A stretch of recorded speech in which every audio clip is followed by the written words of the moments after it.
Today on Inevitable, our guest is Philip Johnston, co-founder and CEO of Starcloud.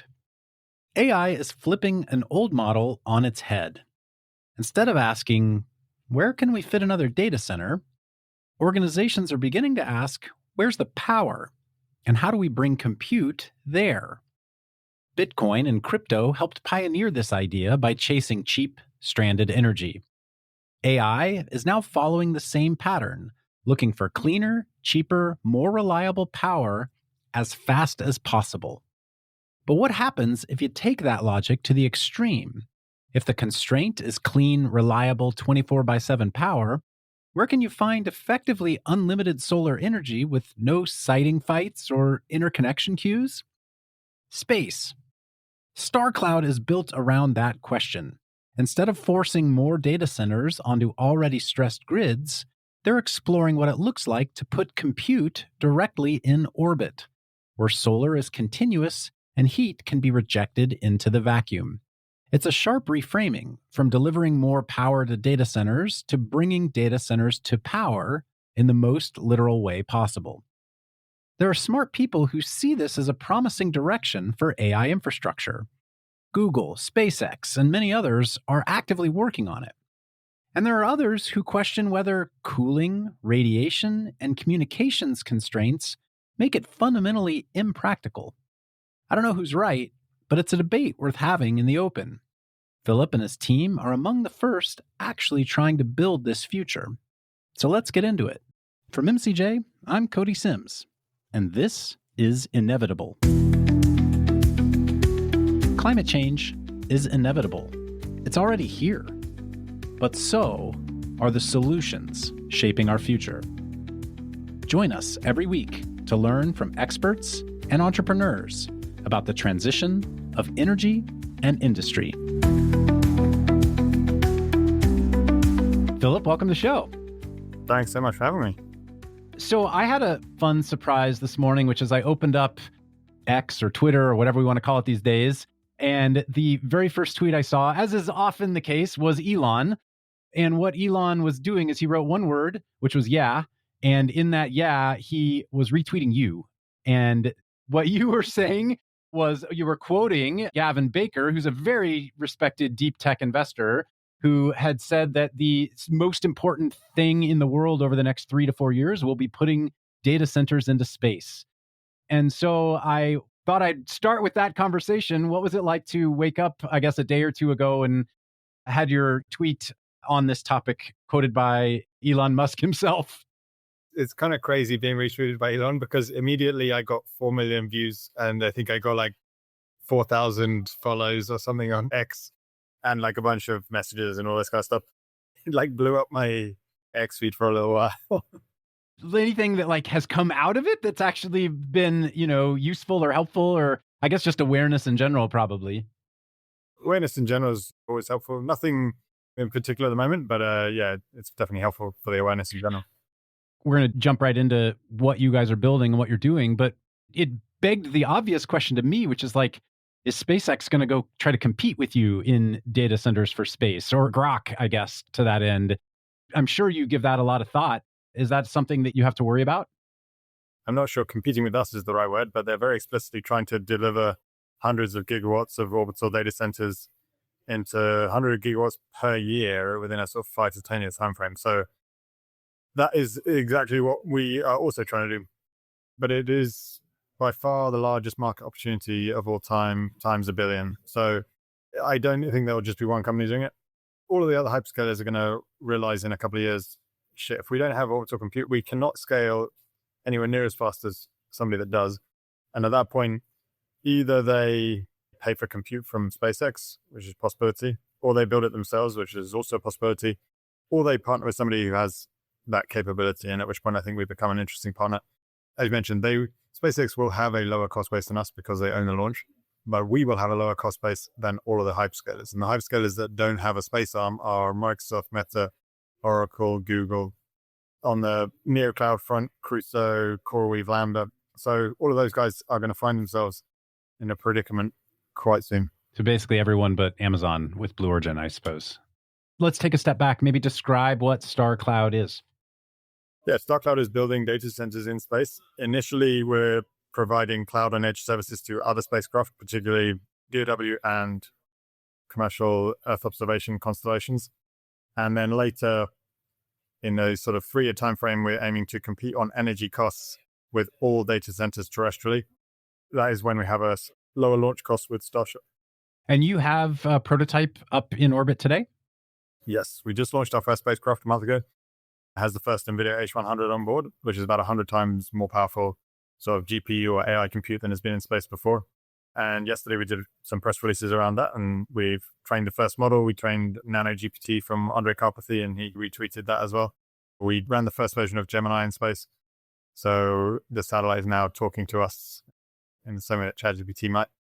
And we're about to do a bunch more demos. So we'll be running high-powered inference on synthetic aperture radar data, so SAR data from Capella, and some more demos, and some more actual paid workloads from government customers. And then next year, we're launching our second spacecraft, the Starcloud 2, which will have 100 times the power generation of the first, by far the largest sort of commercial deployable radiator in space, and a whole bunch more H100s, the Blackwell chip, some other chips. And yeah, no one will be commercial. We're going to spend some time diving into, unpacking little bits of everything you just laid out. But before we do that, maybe walk us through how you got the notion to start this in the first place and decided that you wanted to be audacious enough to pursue it. I mean, I've been sort of fascinated by spaces for a long time. I also previously had another company and decided when I do another company, it would be in something I'm sort of passionate about and I think could have a big impact. A few years ago, I went down to Starbase, Texas, where SpaceX is building the Starship program. While the launch vehicle itself is very impressive, it's going to lower the cost of launch by between 10 and 100x. What's really much more impressive to me, at least, was seeing the factories they're building down there, these 2 Starship gigafactories. So yeah, launch cost might come down by a lot.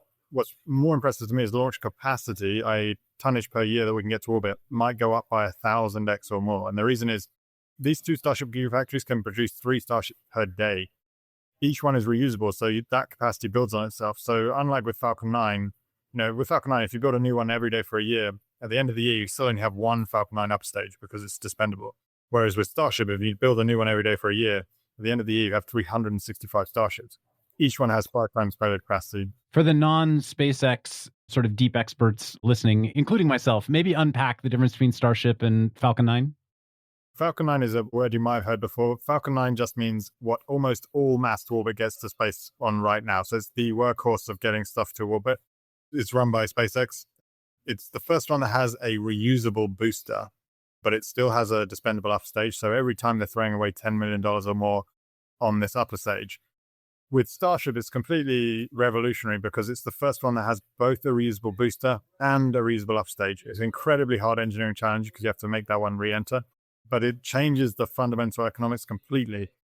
Right now, it's a bit like, you can think of it like if you were to fly from LA to New York and every time you landed, you had to throw away the plane and rebuild a new one. Can you imagine how expensive the per seat ticket would be for that flight? That's currently what happens with space travel.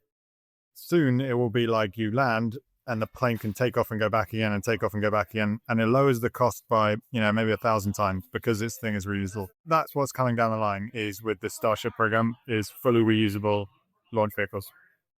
Okay, so basically with Starship, you're building almost the equivalent of a space shuttle, but one that has all aspects of the rocket as part of that shuttle that goes up and down. So the boosters and everything are all connected.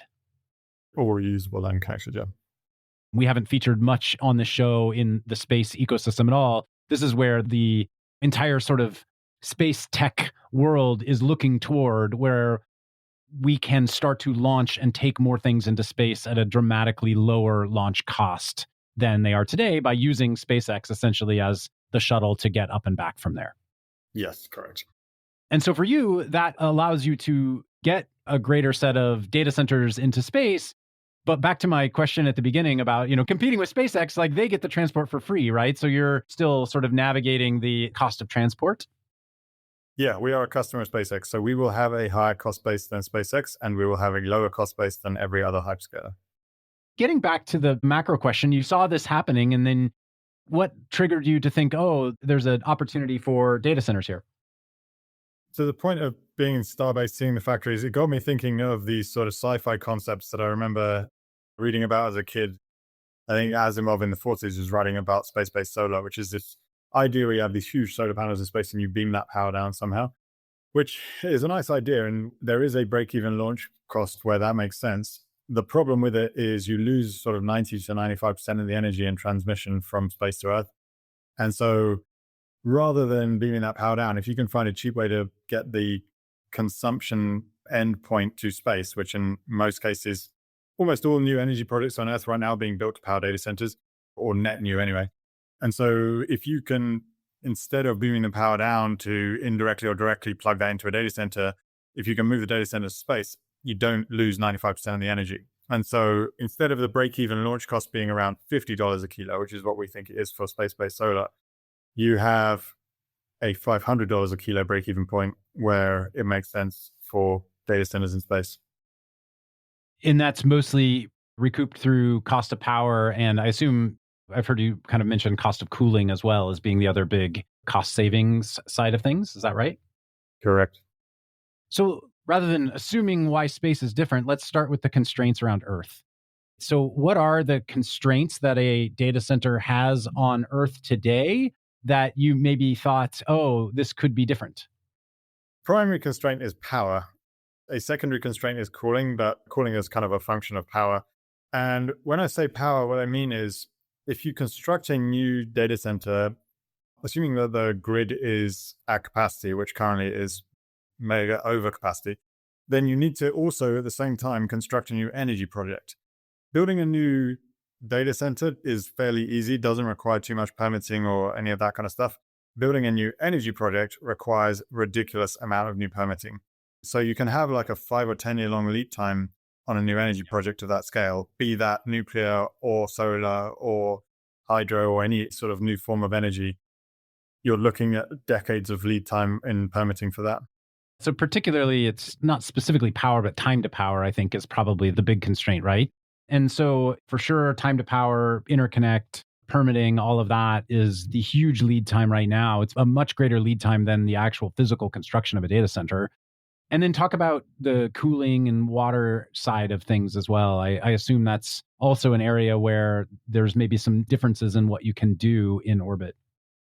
Ideally, data centers on Earth use water for cooling because it's much cheaper than using air to cool. If it's particularly depending on where you are in the world, but if you're in a warmer place like in Texas or somewhere, then using water is way more efficient than using air. Actually, the amount of water you use in the actual data center for cooling is less significant than the amount of water you would use if you're, for example, building a new coal-fired or nuclear power station. What they have is these enormous evaporation towers for cooling. That actually uses the bulk of the water versus the actual keeping the data center cold. They both consume quite a bit of water. So that's the main constraint there. Now, you had the aha that maybe space can help with minimizing these constraints. Let's talk about each of those. So maybe start with energy, talk about solar in orbit and what that looks like. So we run enormous solar panels, which can generate, on our website, we have a concept video of 5 gigawatt, 4 kilometer by 4 kilometer solar panel. The one we've got in orbit right now is a 1 kilowatt peak power draw. The next one will have 10 kilowatts, although much more solar than the first because the first is running on batteries a lot of the time. For the third version, which is 100 kilowatts, you're looking at sort of tennis court sized solar arrays, reasonably decent sized solar arrays. And then we scale up from there essentially. And we get unlimited low cost energy in the form of solar in that way. In terms of power production, are there any valleys in power production in space? Does anything about the shape of orbit impact the ability to produce power, or are you 24/7 power production? It kind of depends which orbit you're in, but you can fly in what they call a dawn dusk sun synchronous orbit at around 1,200 kilometers. Then you have 24/7 solar. And what that actually means is 1 square meter of solar panel in space over the course of a year will produce 8 times the energy of 1 square meter of solar panel on Earth. Because you don't have seasonality, you don't have day-night cycle, you don't have attenuation in the atmosphere. I mean, that's one of the big cost savings is less solar panels. It's the third cost saving, actually. So you're asking the right question. We should compare a terrestrial solar project with a solar project in space. Terrestrial solar has 3 big costs. One I've talked about already, which is cost of permitted land. biggest cost in North America, it can be. Second is the cost of battery storage, because you have a day-night cycle and you need to charge batteries so you still have power at night. And then the third is the cost of the solar cells themselves. So for number one, we don't need permanent land, biggest cost gone. For number two, we don't need battery storage, so second biggest cost gone. And then for the last one, we need 8 times less solar cells, since 1 square meter of solar panel produces 8 times the energy of in space. The only additional cost we have is the launch cost, or the main additional cost. All of the other costs are roughly either cheaper in space or the same. So the launch cost, you can see, is there's a break-even point where the launch cost is below the cost of permitted land batteries of 1/8 the solar, or 8 times the solar. And we see that break-even point to be around $500 a kilo. Maybe describe what the solar arrays look like. This is a different kind of PV than you would have terrestrially. Is that right? Used to be. Space companies used to use what they call gallium arsenide cells, which is ever so slightly more efficient, or it can be 50% more efficient. So instead of having 20% production of energy or useful transformation of sun to electricity, these gallium arsenide cells have 30% on a good day. But that is going out of fashion, and people are just using bog standard terrestrial silicon cells.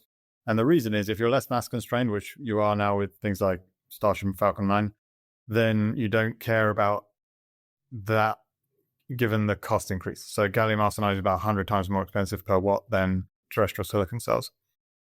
What about radiative damage? Like, do you worry about decay from no atmosphere getting in the way of the sun's radiation? Depends where you fly. If you're flying at the 1200 orbit, you'd need most likely sort of cover glass because it's much higher radiation. In the lower altitudes, it's not quite as bad, and you can have much thinner film coverings. You mentioned the size of these arrays. You said for a 100 kilowatt system, you're at a tennis court sized solar array, roughly. Is that correct? Slightly larger than that, but yeah. How does that compare to what's been launched successfully into space today? The International Space Station, for example, I assume has a substantial amount of solar array on it, though I don't know how modern those panels are at this point.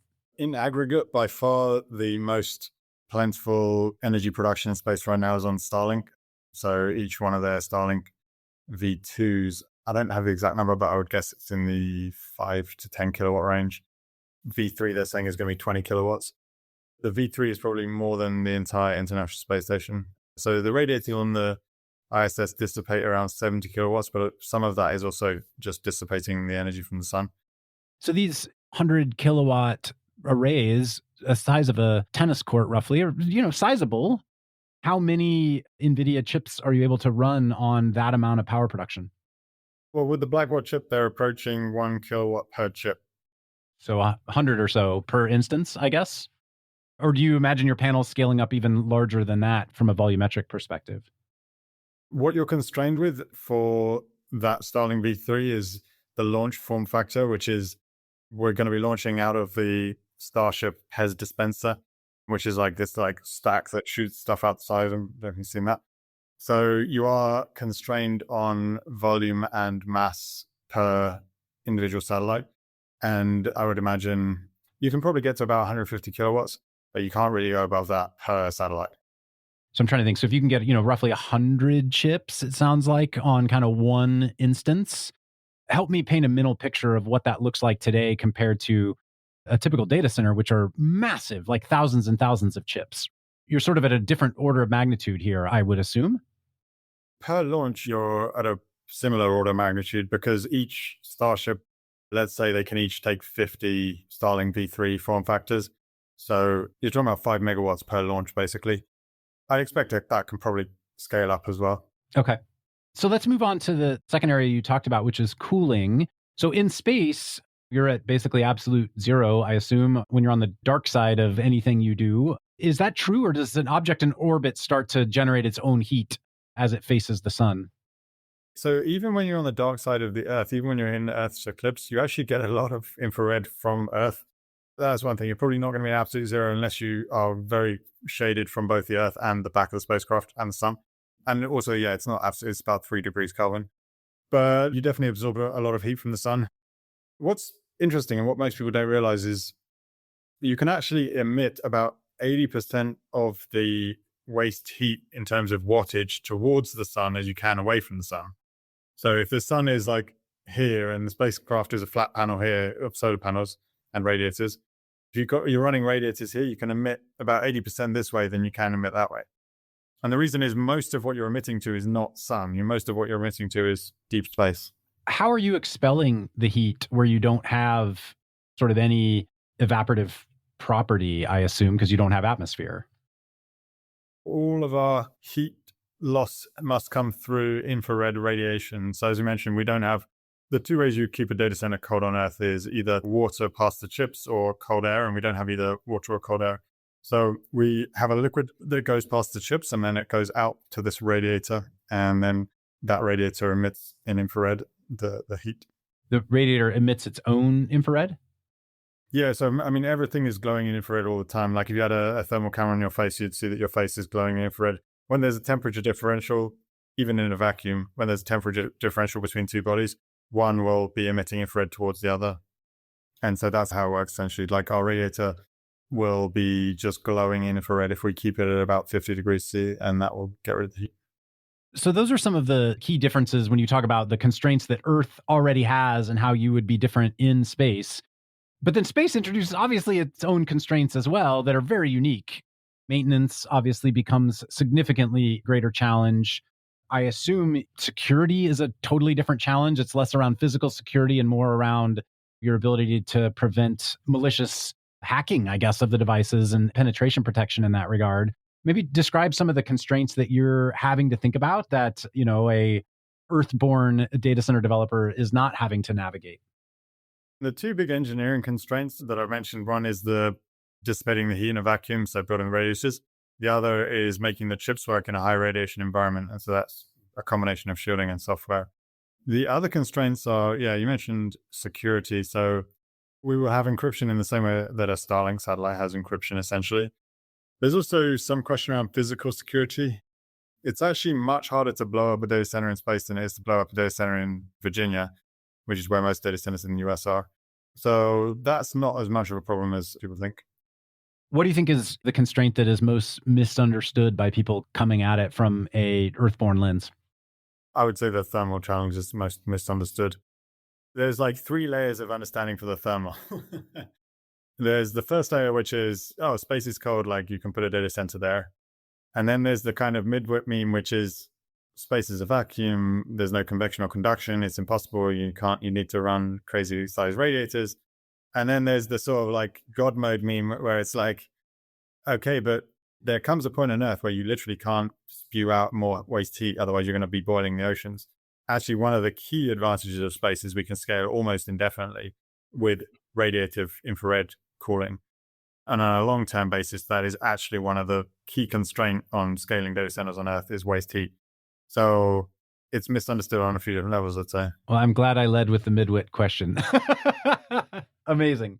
So with all of this, what stays hard as the cost of launch sort of decreases and everyone who's trying to do this has access to launch vehicles? Basically, what ultimately becomes your moat if the GPUs are something everyone loosely has access to and launch is something that anyone can pay for?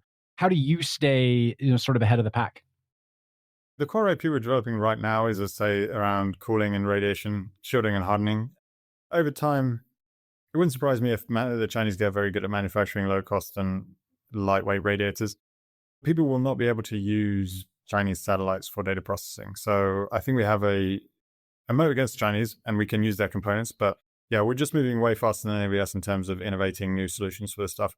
We completely ripped apart the H100 that we've got in space. We cut 80% of the mass from it, removing the heat sinks, power subsystems, like AC to DC converter, the casing and everything, immersed it in this liquid cooling thing. And there's a lot of new development that went into that, making that H100 work in space. And I think like any startup, our core moat for now is that we have the best engineering team in the world moving fastest. You mentioned at the very start of our conversation, the current use case in space is for using actual space data. So it's pulling, I assume it's running inference loads off of data that's collected in space and helping to draw conclusions from those so that you're not having to deal with the sort of latency of sending large training loads up from Earth or sending on-demand inference loads back down to Earth. Am I following that correctly? Correct. Give me some examples. What do your initial customers look like? So anybody that needs to get information about what's happening on Earth down quickly. And so the bottleneck right now is you have to wait for a ground station. And then let's say you're taking imagery of the Straits of Taiwan. You want to know, is a ship lift China towards Taiwan? What happens right now is because these satellites are not fixed above the Earth, they're orbiting pretty fast. So you take an image of the Straits of Taiwan, then you have to wait for it to pass a ground station. And then you have to downlink imagery of the entire Straits of Taiwan, which is maybe many hundreds or hundreds of terabytes or gigabytes or whatever. You're not going to get that information back quickly. When we're in space, people will be able to ship that data to us with an optical terminal. So we will fly 3 optical terminals on our second satellite, either directly or through a backhaul network. And optical in space has much higher data rates than from space to ground, because space to ground is RF and optical is just way, way higher data rates. So we can then run inference on that imagery on orbit, and then we can just downlink in real time the insight from that. And the insight might be there is a vessel in this location, or it might be there's a wildfire in this location, or it could be a ship has capsized and there's a lifeboat here, or things that you'd be interested in the latency sensitive. Yeah. Do you need to be line of sight to whatever satellites are collecting said data in order to do that? Or is there a cross-link capability in space that is still faster than having to deal with a uplink, downlink connection to Earth? There is 3 cross-link options coming online very soon. That would be one way of doing it. The other is when we have several of our own or more of our own spacecraft, then the idea would be that at least one of them is in line of sight of our customer satellites. Do you envision a world in the future where there is substantial uplink, downlink from Earth, and you actually are running, either inference or training data centers in space? Or is that pretty far out? There is a large enough market right now just on space-based intelligence calculations that there's a near-term opportunity here. Yes, I envision that world. That world is coming extremely fast. SpaceX is talking about putting 100 gigawatts per year of compute in space. That's like the entire US power grid in 3 or 4 years. So that is coming. I mean, they're not joking when they say that. So talk about where you are today then. You've got an initial prototype running in space. As you said, you've got the first set of NVIDIA chips actually running inferences in space today. What did that look like? When did that go live? And what's next? Sure. So we launched our first spacecraft in November 2nd, 5 weeks ago now, with the first NVIDIA H100 on board, 100 times more powerful GPU compute than has been in space before. We've trained the first model in space from Andre Karpathy, this nano GPT model. We have run high-powered inference on imagery, and also we're running a version of Gemini on this more entertaining demo. It's an amazing accomplishment of the team, to be honest, because most people said you couldn't run an H100 in space even a few months ago, and we've proved that you can. And you've announced a partnership recently with Crusoe. That's how I originally came across you guys. I was reviewing some documents that I had access to from Crusoe, and I saw your name in there, and I was like, who are these guys? Reached out to you, and since then, you've launched your initial prototype into space, and you've announced this Crusoe partnership. So maybe share a little bit about what that looks like. So with Crusoe, I've been mainly speaking with Kali, one of the co-founders and president there. And we've announced 2 partnerships, actually. The first one is we will be running a version of Crusoe Cloud on our second spacecraft next year. For later iterations, we've come to an agreement to provide them with power.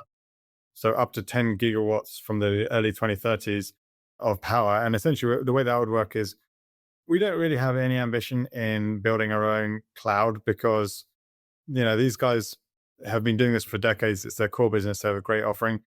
Our core business is essentially being an energy provider, a low-cost energy provider. So we will give Crusoe a box that has power calling and connectivity. They can put whatever chip architecture they want in that. They sell that to their customers or whatever rate they want. We give them power at 3 cents per kilowatt hour.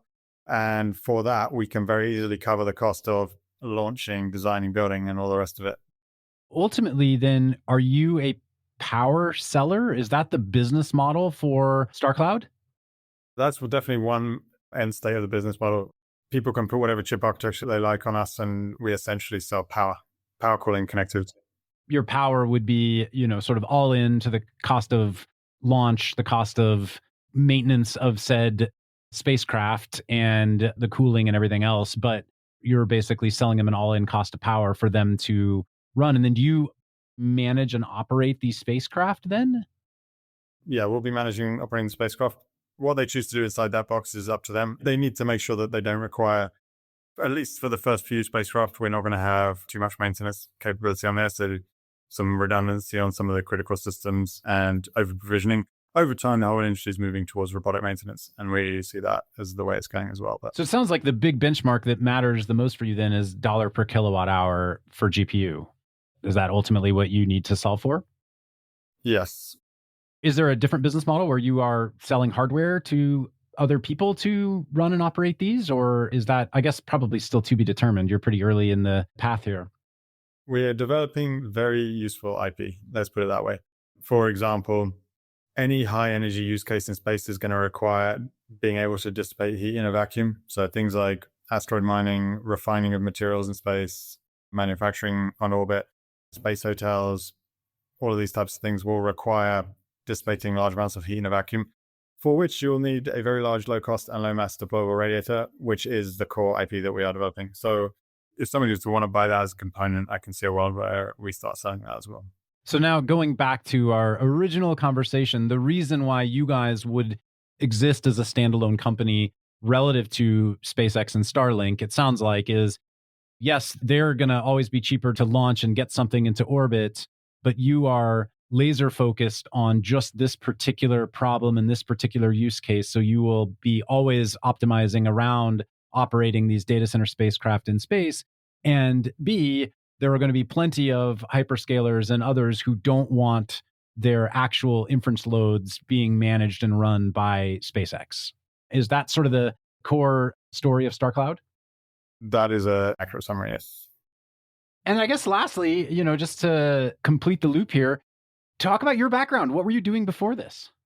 So my background is I started my career for the first 5 years on the engineering side and software. Before that, I studied applied math and theoretical physics, undergrad and master's. And then I moved to the more commercial product side of things. I was with McKinsey for a few years, working with the space agencies of various governments, and then founded and sold another company, and then started on this 2 years ago. Describe a bit about the company's path so far. I think you guys went through YC. You've raised a bit of funding from some notable investors. Where are you to date? Yeah, we started January last year, and then in June, we went through Y Combinator. To date, we raised about $34 million, and it will potentially look to go out for a Series A in Q1 next year. I mean, that's a pretty amazing accomplishment for a small team on relatively little capital raise, too, for what you've accomplished. I guess the last question I would have to ask you is, what would be true for Starcloud to not work? There have been some critics out there who've pointed out all these reasons why your solution may not be credible from a cooling perspective, from a power perspective, et cetera. There's a NASA scientist who wrote some piece recently talking about a bunch of critiques of things he's seen in his career. Maybe talk a little bit about some of the critiques and where you believe they maybe fall short from your perspective. There's some pretty thoughtful analysis of what we're doing. They often point to the cooling. I think that's solvable. If there was to be a 10x reduction in energy costs on Earth for some reason for the next 50 years, that would probably mean we are not a viable business. I would say if you extend life out on a sort of more cosmic timeframe, like let's say even just 1,000 years, there is zero possibility you can continue to scale compute on Earth. So at some point, you definitely have to figure out where that timeline is up for debate. If the cost of energy on Earth were to come to 0.2 cents per kilowatt hour, and that may be the lowest forecast cost I've ever seen for fusion is 20 cents per kilowatt hour, and that's from Helion, and they're kind of the most incentivized to give a low forecast. So it doesn't look like it's going to happen anytime soon, but that would be one thing that would certainly stop us from being viable. If for some reason the demand were to stop growing, I think we would probably not replace existing data centers on Earth. It's only if you need new data centers that you would be building this in space. So if there was to be a massive drop-off in demand growth, that would mean we're not super useful at that point. Thermal is completely solvable, as is radiation. So yeah, I wouldn't say that's one of them. I mean, if the launch cost were to take a very long time to come down as well, that would also be a problem. What do you think the next 5 years looks like? I'll say in 10 years. In 10 years, I think most new data centers will be being built in space. And that will still only be maybe less than 1% of the total data center stock, but it will be a much faster growing proportion. In 5 years, I think we'll be at rate production. So I think we'll be producing at least tens of gigawatts per year of orbital compute. And then that will scale up to probably hundreds of gigawatts per year by the end of 10 years. One last question. Anywhere you're particularly needing help, or areas where if our audience that's listening is excited, that they can jump in and try to support you? On the hiring side, we're looking for electrical engineers, power electronics, and software. We're pretty good on the mechanical, thermal, and spacecraft design type side of things. Philip, this has been a incredible exercise for me just to think about something that forces me to think about the world differently. I appreciate you taking the time to join us, and congrats on what you've achieved thus far. It's an amazing accomplishment for a small team, 12 people, and excited to follow your journey and see what comes next. Thanks so much, Cody. Really appreciate it. Inevitable is an MCJ podcast. At MCJ, we back founders driving the transition of energy and industry and solving the inevitable impacts of climate change. If you'd like to learn more about MCJ, visit us at mcj.vc and subscribe to our weekly newsletter at newsletter.mcj.vc. Thanks, and see you next episode.